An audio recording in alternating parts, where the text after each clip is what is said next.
Ma copine m'a dit, je me suis remise avec mon ex. Souhaite-moi bonne chance et ne sois pas triste. J'ai répondu, bonne chance. Ensuite, j'ai commencé à sortir avec sa meilleure amie, celle qui m'aimait bien depuis longtemps, et 4 jours plus tard, mon ex m'a appelé en pleurant. Je me suis remise avec mon ex. Souhaite-moi bonne chance et ne sois pas triste. C'était ça le SMS, sans préambule, sans explication, juste ça, tombé sur mon téléphone à 8h42 comme une réponse automatique d'absence du bureau. Pour le contexte, je m'appelle Julien, j'ai 31 ans, et elle c'est Chloé, 29 ans, on était ensemble depuis un peu plus d'1 an, c'était assez sérieux pour qu'on ait rencontré nos familles respectives, qu'on ait nos petites habitudes et qu'on parle vaguement de l'année prochaine. Assez sérieux pour que ce message n'ait aucun sens à moins de déjà connaître Chloé. Chloé a toujours traité les émotions comme des désagréments administratifs, les siennes étaient valides, celles des autres étaient négociables, elle aimait dire qu'elle était directe. Ce qui signifiait surtout qu'elle disait des choses brutales et s'attendait à des applaudissements pour son honnêteté. J'ai fixé l'écran plus longtemps que je n'aurais dû, je l'ai relu 3 fois, la dernière phrase m'a le plus énervé, ne sois pas triste, comme si c'était quelque chose qu'elle pouvait préapprouver. J'ai tapé exactement 2 mots, bonne chance, pas de ponctuation, pas de sarcasme, pas de suite. Elle l'a vu immédiatement, elle n'a pas répondu, c'était très clair, elle aimait les sorties qui lui semblaient propres, le récit dans sa tête était probablement quelque chose comme « j'ai été honnête, il a été mature, on a bien géré ça tous les deux », elle raconterait ça aux gens plus tard. Je l'entendais déjà. Je suis allé travailler comme d'habitude, je ne me suis pas mis en arrêt maladie, je n'ai pas paniqué, je me sentais juste vidé, comme si quelqu'un avait plongé la main en moi et retiré une pièce dont je n'avais pas réalisé qu'elle était un mur porteur. Vers midi, sa story Instagram est apparue, je n'aurais pas dû la regarder mais je l'ai fait quand même, une photo floue de 2 tasses de café, l'une n'étant clairement pas la sienne, avec la légende « Retour aux sources », suivie d'un cœur blanc. C'est comme ça que j'ai découvert qu'elle n'avait pas juste repris contact avec son ex, elle s'était déjà glissée directement dans sa vie et hors de la mienne sans faire une pause assez longue pour se sentir mal à l'aise. J'ai mis ses stories en sourdine après ça, pas bloqué, pas encore. Ce soir-là, mon téléphone a vibré à nouveau, pas de Chloé, mais de sa meilleure amie, et c'est là que les choses ont vraiment commencé. Sa meilleure amie s'appelle Manon, 28 ans, elle vit à l'autre bout de la ville, le genre de fille que Chloé décrivait toujours avec une légère condescendance, douce mais passive, trop loyale, mauvaise pour choisir ses hommes. Je la connaissais depuis le début de notre relation, elle était toujours là, toujours solidaire, toujours celle qui se souvenait des anniversaires, apportait des trucs à grignoter en plus, demandait comment j'allais quand Chloé ne prenait pas la peine de le faire. Son SMS était simple, « Salut, je viens d'apprendre, ça va ?» Rien que ça m'a frappé plus fort que le message de rupture de Chloé.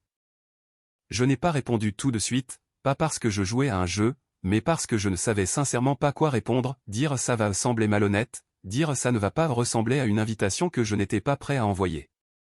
Alors j'ai choisi l'honnêteté légère, je digère l'info, merci de demander.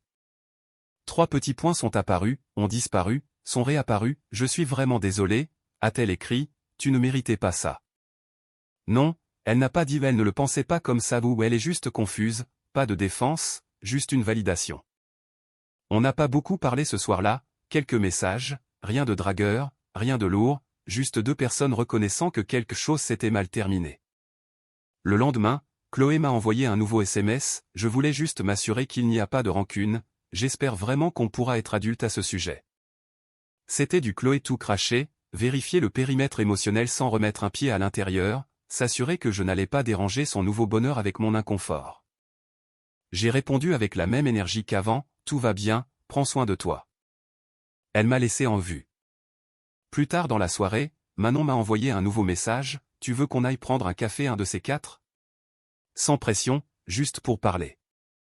J'ai fixé le message pendant un long moment, c'est là que les gens sur internet supposeraient quelque chose de louche, comme si je complotais une vengeance ou que je cherchais une relation pansement, ce n'était pas le cas, je ne voulais juste pas me sentir invisible. On s'est vu 2 jours plus tard dans un café calme, terrain neutre, pas de souvenirs communs. Manon avait l'air nerveuse quand je suis arrivé, elle a souri trop vite, s'est excusée pour tout, les bouchons, la météo, l'univers, c'était touchant d'une manière que je n'avais pas ressentie depuis des mois. On a parlé pendant 2 heures de rien d'important, de tout ce qui est important, et à un moment donné, quelque part entre rire d'un mauvais film et réaliser à quel point la conversation était facile, j'ai compris quelque chose qui m'a tordu l'estomac, ce n'était pas nouveau pour elle. Elle ne m'avait pas juste contacté parce qu'elle se sentait mal pour moi, elle gardait ça pour elle depuis longtemps. Et soudain, le « souhaite-moi bonne chance » de Chloé ne ressemblait plus à la fin de quelque chose, ça ressemblait au début de conséquences qu'elle n'avait même pas imaginées. J'ai essayé d'être responsable, c'est la partie qui me fait encore secouer la tête. Après le café, je me suis dit que c'était juste pour une fois, un rapprochement dû au choc, un contexte partagé, rien de plus. Manon m'a serré dans ses bras pour me dire au revoir, vite, prudemment, comme si elle avait peur de franchir une ligne, et a dit « Je suis vraiment contente que tu ailles bien ». Je suis rentré chez moi en me sentant plus léger que je ne l'avais été depuis des semaines, puis immédiatement agacé contre moi-même de ressentir ça. 2 jours plus tard, Chloé a posté à nouveau, une photo cette fois, le bras de son ex, tatouage inratable, enroulé autour de sa taille, légende, certaines choses sont faites pour revenir. Je l'ai mise totalement en sourdine après ça, stories, posts, tout. Le même soir, Manon a envoyé un SMS, question bête, tu es libre demain soir? J'ai hésité, puis j'ai répondu, ouais, pourquoi? Je pensais à un dîner. En tant qu'ami, si ça te va. En tant qu'ami, j'ai apprécié qu'elle le dise à voix haute, Chloé ne l'aurait jamais fait, Chloé se nourrissait de l'ambiguïté quand ça l'arrangeait et de la clarté quand ça la protégeait.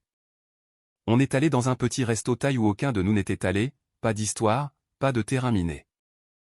Manon a parlé du travail, de combien c'était épuisant d'être toujours la fiable, elle a plaisanté sur le fait que Chloé avait l'habitude de la traiter d'ennuyeuse pour ensuite lui demander immédiatement des services. J'écoutais vraiment. À un moment donné, elle a ri et a dit, tu sais, j'ai toujours pensé que tu étais différent, je ne pensais juste pas que ça importait. Je n'ai pas demandé ce qu'elle voulait dire, je savais déjà.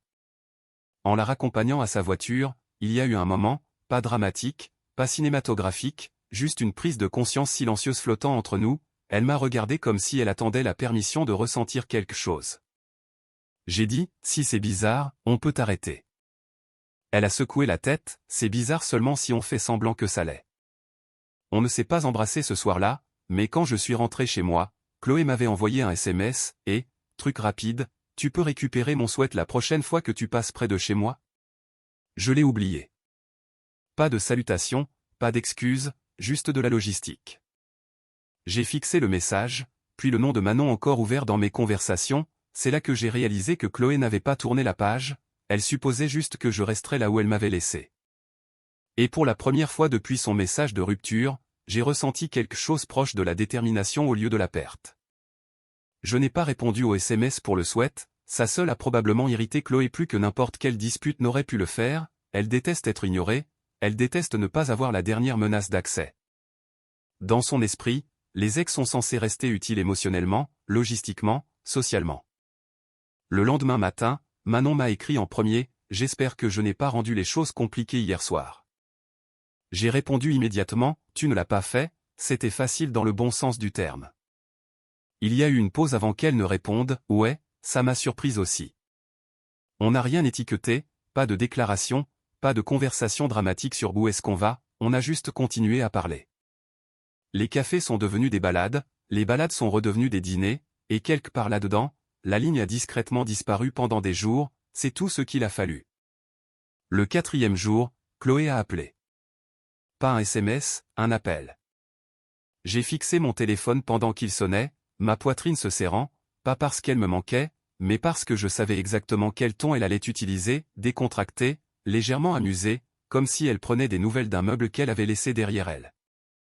J'ai répondu. Salut, a-t-elle dit, trop joyeuse. Alors, c'est marrant. Je suis resté silencieux. J'ai entendu un truc assez dingue, a-t-elle continué, toi et Manon. Ça y est. Je me suis adossé au canapé, ouais. Juste ça, pas d'explication. Sa voix a changé instantanément, tranchante, sans masque, t'es sérieux? Oui. Elle a ri, mais ça sonnait faux, waouh, c'est rapide, tu ne trouves pas? Je n'ai pas pris la peine de souligner la chronologie, je n'ai pas mentionné qu'elle s'était déjà remise avec son ex avant de me larguer, les faits n'importent jamais à Chloé à moins qu'ils ne la servent.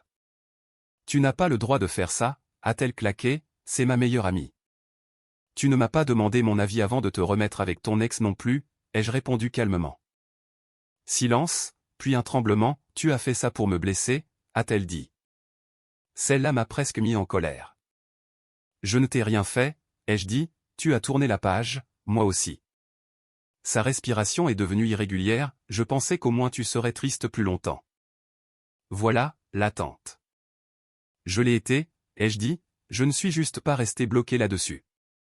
Elle a commencé à pleurer à ce moment-là, de vrais pleurs, désordonnés, accusateurs, tu es censé être triste, a-t-elle dit à travers ses larmes, tu n'es pas censé me remplacer par elle. J'ai fermé les yeux, je ne t'ai pas remplacé, ai-je dit doucement, j'ai choisi quelqu'un qui m'a réellement choisi. Elle m'a raccroché au nez, et pour la première fois, je savais exactement comment cela allait se terminer pour nous tous. Chloé n'a pas disparu après cet appel, elle a vrillé. En quelques heures, mon téléphone s'est mis à s'allumer, pas d'elle directement, mais d'amis communs qui voulaient soudainement juste prendre des nouvelles, des messages formulés prudemment comme s'ils avaient peur de choisir un camp, tout va bien entre toi et Chloé? Elle a l'air vraiment bouleversée, j'ai entendu des trucs. J'ai ignoré la plupart d'entre eux. Manon ne l'a pas fait. Elle m'a dit plus tard que Chloé s'était pointée à son appartement à l'improviste le soir même, pleurant, en colère, oscillant entre victime et procureur. Elle n'arrêtait pas de demander « Est-ce qu'il comptait pour moi ?» a dit Manon doucement, pas d'une manière curieuse, d'une manière compétitive. Ça se tenait, Chloé n'a jamais été douée pour perdre l'attention, surtout pas au profit de quelqu'un qu'elle classait inconsciemment en dessous d'elle. Manon avait toujours été la valeur sûre, l'amie fidèle qui écoutait les plaintes, validait les mauvaises décisions et ne franchissait jamais les limites, jusqu'à maintenant. Le lendemain, Chloé m'a écrit directement, un long message, des paragraphes, un choc émotionnel, je n'arrive pas à croire que tu me fasses ça après tout ce qu'on a vécu, elle savait à quel point tu comptais pour moi, c'est une trahison de votre part à tous les deux. Je l'ai lu une fois, je n'ai pas répondu. 1 heure plus tard, un autre message, j'espère que tu es heureux de ruiner des amitiés. Celui-là m'a énervé parce que Chloé ne se souciait pas de l'amitié, elle se souciait de l'image, de perdre le contrôle du récit où elle était le personnage principal et tous les autres existaient dans des rôles secondaires. Ce soir-là, Manon est venue chez moi, on n'a pas beaucoup parlé de Chloé, on n'en avait pas besoin. La tension n'était pas gênante, elle était solidifiante, comme si quelque chose de fragile avait finalement décidé de tenir. À un moment, elle a dit doucement, j'avais peur que tu penses que je profitais de la situation. Je l'ai regardé et j'ai réalisé à quel point cela semblait différent de tout ce qui avait précédé, je me sens choisi, ai-je dit honnêtement, pas une option pratique. Elle a souri alors, pas triomphalement, mais soulagée. 2 jours plus tard, 4 jours après le SMS « Souhaite-moi bonne chance » de Chloé, mon téléphone a sonné à nouveau. Chloé. J'ai répondu. Elle pleurait avant que je puisse dire allô. Comment as-tu pu me faire ça? A-t-elle sangloté? Je pensais qu'on comptait, je pensais qu'il te faudrait au moins du temps. Je suis resté silencieux. Tu ne t'es même pas battu pour moi, a-t-elle continué, tu m'as juste remplacé. C'est à ce moment-là que j'ai enfin compris, elle ne voulait pas que je revienne, elle voulait la preuve que me quitter me faisait encore mal, et elle ne l'avait pas. Chloé n'a pas arrêté d'appeler après ça, elle a juste changé de stratégie. Les pleurs se sont transformés en colère, la colère s'est transformée en sarcasme, le sarcasme s'est transformé en ces messages étrangement calmes et manipulateurs qui commençaient toujours de la même façon, je ne suis plus en colère, je veux juste de la clarté. La clarté pour Chloé a toujours signifié le contrôle. Je n'ai pas répondu, pas parce que j'essayais de la punir, mais parce que chaque conversation ressemblait à un retour dans une maison que j'avais déjà brûlée, il n'y avait plus rien là-bas pour moi. Manon, en revanche, le prenait plus difficilement qu'elle ne le laissait paraître. Chloé avait été sa meilleure amie pendant près d'une décennie, soirée pyjama, appartement partagé, blagues privées remontant à la fac. Perdre ça n'était pas un dommage collatéral pour Manon, c'était une vraie perte. Elle m'a dit que je l'avais poignardée dans le dos, a dit Manon un soir, assise sur mon canapé, les genoux remontés contre sa poitrine. Elle a dit, j'attendais toujours mon tour. Ça m'a fait serrer la mâchoire. C'était le cas? Ai-je demandé prudemment. Manon a secoué la tête, je t'aimais bien, oui, mais je n'ai jamais franchi de ligne. Je la respectais. Je te respectais. Je la croyais complètement. Chloé avait toujours aimé réécrire l'histoire une fois qu'elle ne la servait plus. Dans sa version, Manon n'était pas une amie tombée amoureuse du mauvais type, elle était une traîtresse qui complotait depuis le début. Le lendemain matin, Chloé a finalement dit tout haut ce qu'elle pensait tout bas. Elle m'a envoyé un SMS, alors quoi? Tu passes à la gamme au-dessus? Ce mot m'a tout dit, elle ne voyait pas Manon comme une personne, elle la voyait comme une rétrogradation que je n'étais pas censé vouloir, quelqu'un en dessous d'elle dans la hiérarchie invisible qu'elle avait construite dans sa tête. J'ai répondu pour la première fois depuis des jours, ce n'est pas une question de comparaison. Elle a répondu instantanément, ça l'est pour moi. Bien sûr que ça l'était. Cet après-midi-là, Manon a reçu un appel de l'ex de Chloé, le même avec qui Chloé était retournée. Apparemment, Chloé se disputait avec lui sans arrêt, pleurant, l'accusant de ruiner sa vie. Il avait déjà commencé à s'éloigner à nouveau. L'ironie ne nous a pas échappé, Chloé brûlait les ponts rapidement, mais elle supposait toujours qu'il resterait quelque chose de solide derrière pour se tenir debout. Cette fois, il n'y avait rien. Et plus elle réalisait que son petit ami et son plan de secours étaient partis, plus elle devenait frénétique. Je pouvais sentir la pression monter, l'explosion n'avait pas encore eu lieu, mais elle arrivait. L'explosion est arrivée 2 soirs plus tard. J'étais chez Manon en train de l'aider à préparer le dîner, rien de chic, juste des pâtes et une salade mal coupée. Quand son téléphone a commencé à vibrer sur le comptoir, elle a jeté un coup d'œil à l'écran et s'est figée. « Chloé » a-t-elle dit doucement. Ça a sonné encore et encore. Manon n'a pas répondu. À la place, Chloé m'a appelé. Je suis allé dans le couloir et j'ai décroché. « C'est quoi ton problème, bordel ?» a claqué Chloé immédiatement. Pas de salutation, pas de larmes cette fois, juste de la fureur. « Je ne vais pas rentrer là-dedans, ai-je dit. »« Aussi, tu vas le faire, a-t-elle répliqué, tu penses que tu peux juste passer à autre chose comme si je n'avais jamais compté, avec elle ?» Encore une fois, ce mot « elle », comme si Manon était un accessoire. « Tu m'as largué, ai-je dit calmement, tu m'as dit que tu t'étais remise avec ton ex et de te souhaiter bonne chance. »« Je ne pensais pas que tu me remplacerais vraiment, a-t-elle crié, les gens normaux ne font pas ça. »« Je ne t'ai pas remplacé, ai-je répondu, j'ai accepté ce que tu as dit. » Elle a ri, un rire tranchant, déséquilibré, accepté. « Ne te flatte pas. Tu étais censé être blessé.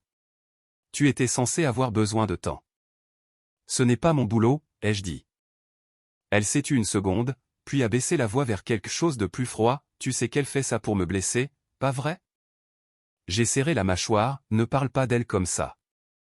Oh, s'il te plaît, a raillé Chloé, elle a toujours voulu ce que j'avais. Tu n'es que le dernier exemple. J'ai mis fin à l'appel juste là.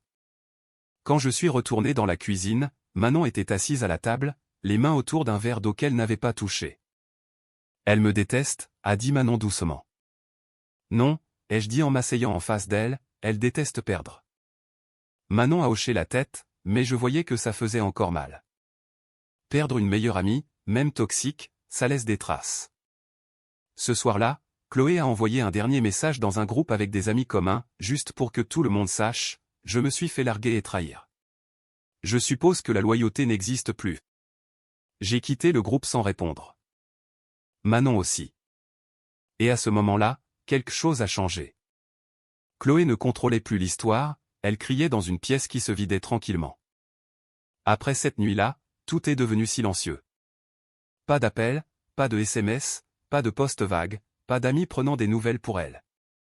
C'était le genre de silence qui n'arrive que lorsque quelqu'un réalise enfin qu'il a perdu le public et la scène en même temps. Manon m'a dit plus tard que Chloé avait essayé de faire marche arrière toute.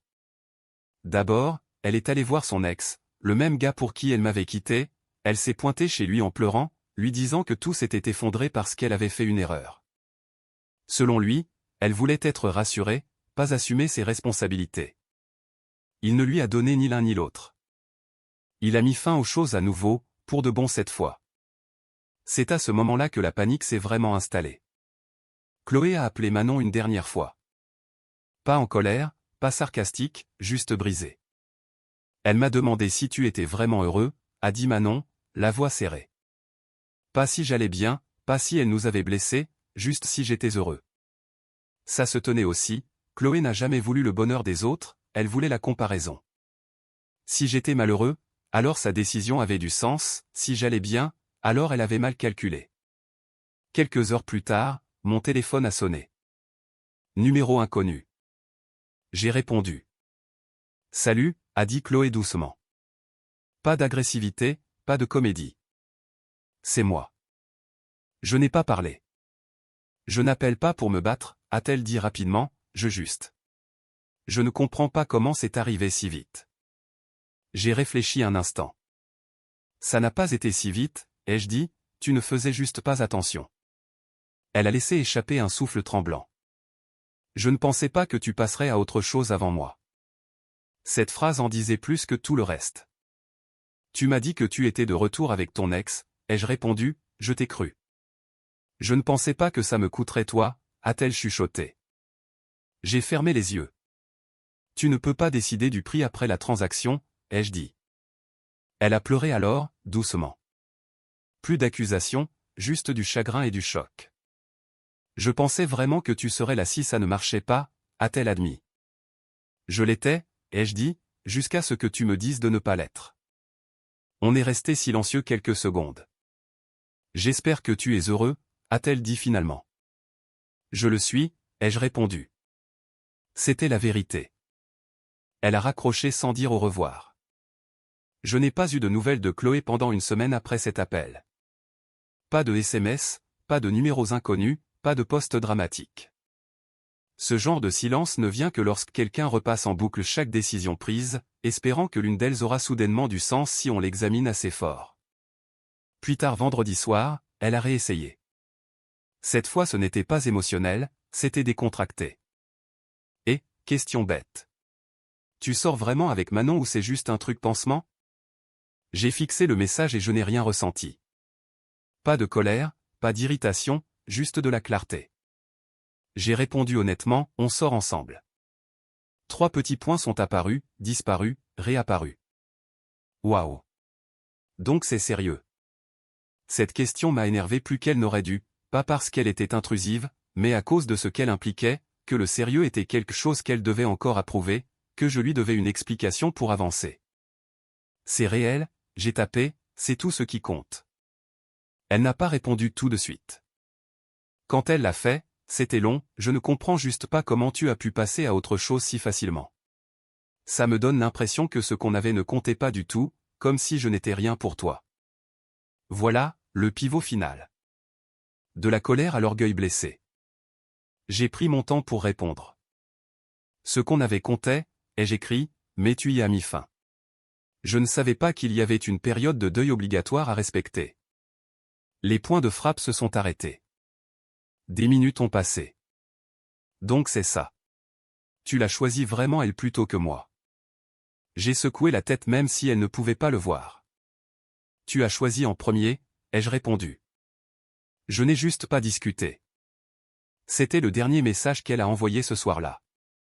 1 heure plus tard, Manon m'a envoyé un SMS depuis l'autre pièce, elle m'a écrit, elle a demandé si ça en valait la peine. Je suis entré, je me suis assis à côté d'elle et je lui ai montré mon téléphone. Manon a lu les messages silencieusement, puis m'a regardé. Elle pense toujours qu'il s'agit de gagner, a-t-elle dit. J'ai hoché la tête. Ouais. Manon s'est appuyée contre moi, posant sa tête sur mon épaule. Je suis contente que tu ne sois pas resté là où tu n'étais pas choisi, a-t-elle dit doucement. Moi aussi. Et je savais au fond qu'il ne restait plus qu'une seule conversation. L'appel final est arrivé 4 jours plus tard. J'étais assis sur le canapé de Manon, regardant distraitement une émission qu'on ne suivait pas vraiment quand mon téléphone s'est allumé avec le nom de Chloé. Pas un numéro masqué, son vrai contact. J'ai hésité une seconde, puis j'ai répondu. Pas parce que je lui devais quelque chose, mais parce que je savais que c'était la fin. Elle pleurait déjà. Je ne comprends pas, a-t-elle dit entre 2 respirations, je ne comprends vraiment pas. Tu étais censé être celui qui est sûr. Voilà. La vérité mise à nu. Je ne savais pas que me choisir moi-même signifiait te perdre pour toujours, a-t-elle continué, je pensais que tu serais là comme avant. J'ai fermé les yeux. Tu ne t'es pas choisi toi-même, ai-je dit calmement, tu as choisi ton ex. Et tu m'as dit de ne pas être triste à ce sujet. Ce n'est pas ce que je voulais dire, a-t-elle claqué, puis elle a craqué à nouveau, je pensais juste. Je pensais que tu attendrais. J'ai jeté un coup d'œil à Manon, qui m'a fait un petit signe rassurant de la tête sans entendre un mot. Je n'ai pas attendu, ai-je dit, j'ai avancé. Alors c'est ça, a chuchoté Chloé, tu es vraiment heureux avec elle? Oui, ai-je dit. Pas d'hésitation, pas d'atténuation du coup. Un long silence a suivi, le genre qui s'étire parce qu'il n'y a plus rien à négocier. Je suppose que je t'ai mal jugé, a-t-elle dit finalement, je ne pensais pas que tu avais le cran de partir. Moi non plus, ai-je admis, jusqu'à ce que tu rendes ça facile. Elle a laissé échapper un rire tremblant. J'aurais voulu que tu te battes plus. J'ai secoué la tête. J'aurais voulu que tu ne me dises pas adieu avant d'être prête à le penser vraiment. Une autre pause. Bonne chance, a-t-elle dit, amère maintenant. Les mots qu'elle ne s'attendait jamais à entendre en retour. Bonne chance, ai-je répondu. J'ai raccroché, j'ai bloqué son numéro pour la dernière fois. Manon a pris ma main. J'ai serré la sienne en retour. Chloé pensait avoir terminé les choses proprement, pensait contrôler le timing, les retombées, l'histoire. Ce qu'elle n'a jamais compris, c'est ceci, on ne peut pas quitter quelqu'un, lui dire de ne pas être triste et s'attendre à ce qu'il reste disponible pour nous. Elle est passée à autre chose en premier. Je ne suis juste pas revenu quand elle a réalisé qu'elle avait fait une erreur.